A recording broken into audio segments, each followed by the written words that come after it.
Janiyah lives in a small, humble apartment with her sick daughter, Arya. Arya has to sleep wearing headphones to block out the loud music from their neighbor's apartment, which can easily be heard through the thin walls. Early that morning, Janiyah helps Arya bathe and gently warns her not to damage her fragile science project, knowing they can't afford to replace it. Arya also reminds her mother about the lunch money her teacher keeps asking for. Janiyah eventually grows frustrated upon learning that the teacher publicly humiliated her daughter for not bringing it. On their way out, Janiyah gives a few coins to Benny, one of her neighbors in a wheelchair. Their landlady witnesses this and angrily shouts at her, asking Janiyah for her rent money and telling her that the eviction process has already begun. Janiyah promises to bring the rent money during her lunch break once she gets her paycheck. She then pleads with the landlady to ask the neighbors to lower their music, but the woman coldly refuses, insisting that the neighbors have every right since they pay their rent on time. At school, Janiyah assures Arya she'll return during lunch with the money. After dropping off her daughter, the school principal watches her with a confused face but says nothing. When she arrives at work, the store is busy and Janiyah is immediately rushed to her station by her manager, Richard, who shows no concern for her situation. She faces harsh treatment from both customers and her boss, simply for not moving faster. When one customer tries to pay for all her groceries with a benefits card, Janiyah informs her that some items aren't eligible. The woman storms out, and her husband violently throws a bottle at Janiyah in anger. Arriving just then, Richard scolds Janiyah for the mess and orders her to clean it quickly, as other customers grow impatient. As Janiyah searches for the cleaning supplies, her coworker meets her and offers to lend her money, but Janiyah declines, knowing her friend is struggling as well and that they are due to be paid later that day. Suddenly, the school calls her and informs her that not only does Arya not have her lunch money, but she also has a suspicious injury on her forehead. Janiyah explains that it was a bathroom accident, but the teachers remain concerned. That was when Richard finds her on the phone and forces her to hang up. She begs him for time off to resolve the school issue, and he reluctantly grants her a 30-minute break, but refuses to release her paycheck early. So, Janiyah hurries to a nearby ATM to withdraw her last $47 for Arya, only to find her account balance too low to make a withdrawal. The bank manager explains that the ATM won't dispense cash if it would drop the account below its minimum balance. Seeing no alternative, Janiyah chooses to close the account, but she is told that she would have to wait her turn in the long queue. Out of options and pressed for time, she leaves the bank empty-handed. She eventually arrives at the school, only to see that her daughter is being taken away by Child Protective Services. Though she pleads desperately, trying to explain that Arya is sick and requires special medication, her pleas prove futile. Overwhelmed by the weight of her collapsing world, Janiyah breaks down, ranting about the 2 jobs she juggles just to survive. In the end, she picks up Arya's school bag from the floor and races back to work through the heavy rain. In her frantic state, she accidentally cuts off another driver named Oliver, nearly causing a collision. Enraged by her reckless driving, Oliver throws a drink at her car and vows to make her pay, as he aggressively pursues her through the streets. Then, in a sudden, reckless move, Oliver rams his car into hers, causing Janiyah's vehicle to spin out on the wet road. Though she regains control, her car stalls and refuses to start again. When she steps out to inspect the engine, a police officer approaches her and Janiyah tells her about the man chasing her. But to her horror, Oliver is also a police officer. He coldly threatens her, warning that he could find a way to kill her legally. The officer dismisses Oliver, but then asks for Janiyah's driving license. When she provides them, the officer tells her that her documents are expired, and despite her promise to renew them after receiving her paycheck, the officer impounds her vehicle, leaving her stranded. Janiyah is forced to walk back to work in the rain, only to face Richard's wrath for taking 2 hours instead of her allotted 30-minute break. Without hesitation, he fires her and cruelly refuses to hand over her paycheck, insisting it would be mailed to her, even though it was right on his table. Devastated, Janiyah returns home only to find all her possessions scattered outside, drenched and ruined by the rain. The landlady has already enforced the eviction. Totally overwhelmed, Janiyah screams in helpless frustration as she gathers what she can. Now determined not to leave without her hard-earned money, Janiyah storms back to the grocery store and confronts Richard. At that moment, 2 armed robbers enter, and one of them calls Janiyah by name after seeing her badge. They force Richard to empty the store's safe and demand Janiyah's bag to carry the stolen money. But she fights back fiercely, unwilling to give up the bag containing Arya's essential medicine. In the struggle, Janiyah wrestles the gun from one of the robbers and shoots him. The second man quickly runs away, but instead of gratitude, Richard accuses her of orchestrating the robbery because the men knew her name, and he immediately calls the police. As Richard continues to berate her, telling her that she rot in prison, something inside Janiyah snaps. Then, in a daze, she turns the weapon on him and pulls the trigger.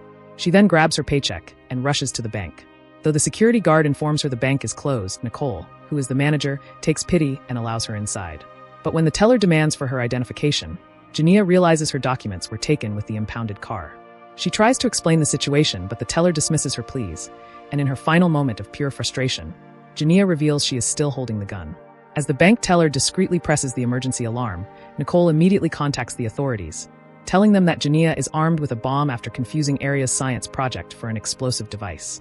Meanwhile, detectives Raymond and Grimes were reviewing the crime scene footage from the grocery store, where Janiyah's involvement is clearly captured on security cameras.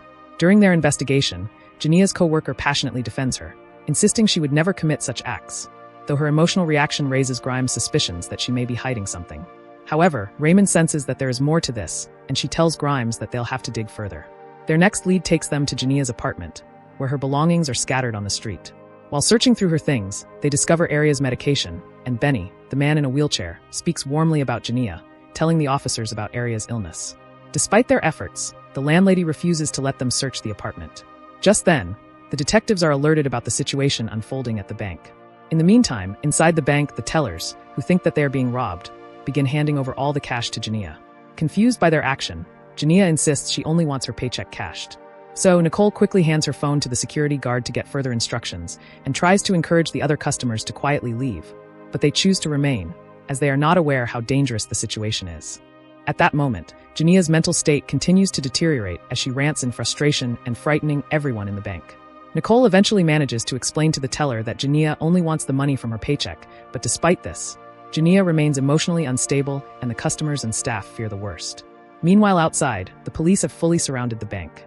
Grimes tells the chief that Janiyah orchestrated the earlier robbery, but Raymond tells them that she thinks Janiyah is simply experiencing a severe psychological breakdown triggered by her desperate circumstances.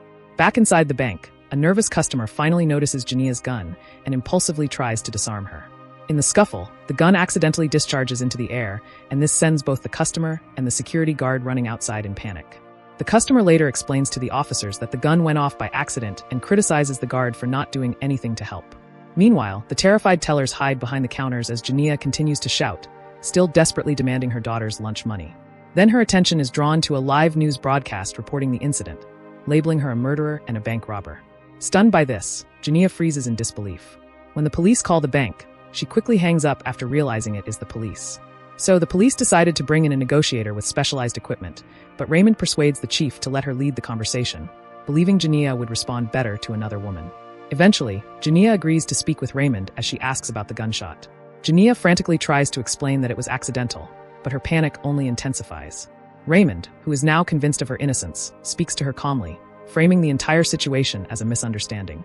Yet, when she encourages her to surrender peacefully, Janiyah's fragile state completely breaks once more. She starts to grow increasingly unstable, as she is convinced that the authorities only want to lock her away, just as they had taken her daughter. When Raymond pleads with her to release the other customers, Janiyah insists she isn't holding anyone hostage and abruptly hangs up. Nicole eventually hands her the cash from her paycheck, and Janiyah immediately separates $40 for Aria's school lunch and tells Nicole to help her deliver it, knowing the police won't let her near her daughter. While she looks at the TV news once more, Janiyah sees the police positioning themselves and orders the tellers to shut the front blinds. Unknown to her, one of the tellers discreetly starts streaming the situation live. The police, who were now observing through security cameras, remained focused on the suspected bomb. As the tensions rise, an elderly customer asks to sit, prompting Janiyah to instruct Nicole to bring her a chair, showing that she still cares about the people around her. The elderly couple pleaded with her to release them, but Janiyah refuses, as she fears that the police will kill her once she's alone. Despite this, the couple decided to run for the exit, and this made Janiyah quickly lock the door to prevent further escapes. Suddenly, Aria's project starts beeping, triggering panic among Nicole and the police, but Janiyah calmly shuts it off. As she looks for space to think, Janiyah walks into a back office. Though the tellers see a chance to flee, Nicole warns them to stay, telling them that the elderly woman can't run. Moments later, Janiyah returns with chairs for everyone, explaining she knows the hardship of standing all day. Observing this via the CCTV cameras, Raymond points out to the chief that real criminals don't show such compassion. Meanwhile, a tactical officer shows them the bank's blueprints and suggests using flash grenades to storm the building, but the chief hesitates, unwilling to risk it with a suspected bomb on site. Some officers advocate calling the FBI, but Raymond firmly opposes, believing the FBI would handle the situation with unnecessary force. She argues that Janiyah is only a desperate woman and not a criminal. This made the chief agree to let Raymond lead the negotiation. So, she contacts the bank again. Janiyah initially resists, but eventually answers after Nicole convinces her that the police might genuinely help. On the call, Janiyah finally shares the full weight of her struggles. She explains her encounter with Oliver, her desperate attempts to cash her paycheck, Aria's medical needs, her wrongful eviction, and the unbearable pressures of working multiple jobs. Meanwhile, the live stream from the teller's phone rapidly spreads across the city, drawing widespread sympathy for her plight. Overwhelmed, Raymond responds with deep empathy, revealing her own difficult upbringing and promising to help if Janiyah surrenders. But Janiyah wouldn't agree, and she adamantly refuses to come out while the officer who threatened her remains outside, then slams the phone down. Devastated, Raymond steps out of the command truck to collect herself. When the chief eventually hears about the viral live stream, he immediately orders his team to jam the signal in order to contain the situation. Janiyah soon realizes that the security cameras inside the bank are still active. So she asks Nicole to lead her to the switch and shuts them all off, leaving the police blind to what's happening inside. One of the tellers seizes the moment to attempt an escape, but the door remains locked. With the cameras down, Janiyah returns to the others, who begin requesting to use the bathroom. So, she allows them to go one at a time. Outside, Raymond and Grimes try to trace the officer who previously harassed Janiyah, but they are unable to locate him. Meanwhile, a crowd starts forming behind the police lines, calling for them to free Janiyah. Inside the bank, tensions rise once more when one of the tellers complains about the public treating Janiyah like a hero. So, Nicole and the elderly customer quickly reprimand her for her lack of empathy. When Nicole notices that Janiyah is shivering in the cold air-conditioned room, she offers her a jacket. They step into an office, where Janiyah puts it on and notices a family photo on the desk. Their conversation shifts to motherhood, with Nicole reassuring Janiyah that she's a good mother, a fact she's known from watching Janiyah during her previous visits to the bank. Nicole gently encourages her to seek help, but Janiyah remains trapped in fear of Oliver. Later that evening, the FBI arrives and immediately takes charge of the situation. When she hears people shouting outside, Janiyah sends Nicole to the door to investigate. They discover that the growing crowd is chanting in support of Janiyah, carrying signs demanding justice for her. Even on the news, the protests have gained attention, and they see Benny speak passionately about her kindness, sharing how she always helped others despite her own hardships. Although the police chief pleads with the FBI to let them continue their peaceful negotiation, the FBI refuses to listen. In the meantime, Janiyah recalls that Nicole was the one who had encouraged her to open an account at this bank, and she begins to wonder why Nicole cares so deeply. So Nicole tells her that her motivation stems from years of watching working-class women suffer under the rigid systems. She had deliberately transferred to this location to assist people who often get overlooked. As the heat inside the bank becomes unbearable without the air conditioning, Janiyah tells them that this is about the same temperature she sleeps in every night at home. When the elderly woman offers her kind words, Janiyah breaks down, admitting that everything changed when Arya was hospitalized. Without insurance, her daughter was always treated poorly, even at birth. She confesses she wouldn't mind going to prison if not for Arya's illness, as she knew foster care wouldn't meet her medical needs. At this moment, Nicole vows to look after Arya, and this gives Janiyah some comfort. Suddenly, the elderly woman starts to feel unwell, and she reveals that she is diabetic. So, Janiyah allows Nicole to escort her out and apologizes once more. Once the woman is safe, Nicole ignores Raymond's desperate pleas to stay outside and returns inside, insisting that Janiyah has no one else. When the phone rings again, it's the FBI. They refuse to let Nicole speak to Raymond, causing Janiyah's panic to resurface. In the distress, she hands the phone to Nicole. As tension continues to escalate, the science project suddenly begins to beep again. Nicole, thinking the call triggered it, quickly hangs up. Janiyah calmly shuts it off and finally explains that it's just her daughter's science project. Shocked by this, Nicole and the tellers realize they had all mistaken it for a bomb. Sensing the gravity of the misunderstanding, Janiyah finally sees why the police and FBI have been so aggressive. At that moment, one of the tellers seizes the opportunity to write a message on the window using her lipstick, revealing to the outside that the bomb isn't real and there's only one gun involved. Janiyah urges Nicole to call the police to explain the truth, but Nicole hesitates, fearing that removing the perceived threat would prompt a sudden assault by the authorities. Instead, she suggests they all leave the bank together, without the backpack. Meanwhile, Raymond finally locates the officer who towed Janiyah's car and uncovers the truth. Initially reluctant, the officer eventually admits that Oliver was the one who threatened Janiyah. Enraged by this, Raymond confronts Oliver in front of the gathering crowd and punches him, as the crowd cheered. The police chief immediately removes Oliver from the scene. Back in the command truck, the phone continues to ring, but the FBI refuses to answer. Frustrated by their indifference, Raymond answers the call herself and informs Janiyah that Oliver has been arrested. Janiyah demands proof and agrees to surrender only if they send a photo confirming it's truly Oliver. However, the FBI is unwilling to wait, and they prepare to breach the bank.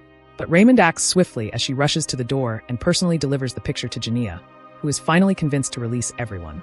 But in the end, Nicole chooses to stay with her knowing full well that Janiyah could likely be killed when she is alone. That was when Janiyah's mother calls her and delivers a devastating revelation. Arya had actually passed away from a seizure the night before. All of Janiyah's interactions with her daughter, the call from the school, and fears of social services were all hallucinations. In the end, Nicole reveals that she had known the truth, but had held back to avoid worsening the situation. As Janiyah struggles to process this, she imagines a violent FBI assault, but Nicole gently brings her back to reality. Ultimately, Nicole leads Janiyah out of the bank with their hands raised as Raymond carefully places her under arrest, and she is taken away as the crowd outside continues to show their support. And that is the recap of the 2025 psychological crime drama movie Straw. If you enjoyed this video and would like to see more movie recaps like this on this channel, leave a comment for us, and also drop a like on the video. Thanks for watching.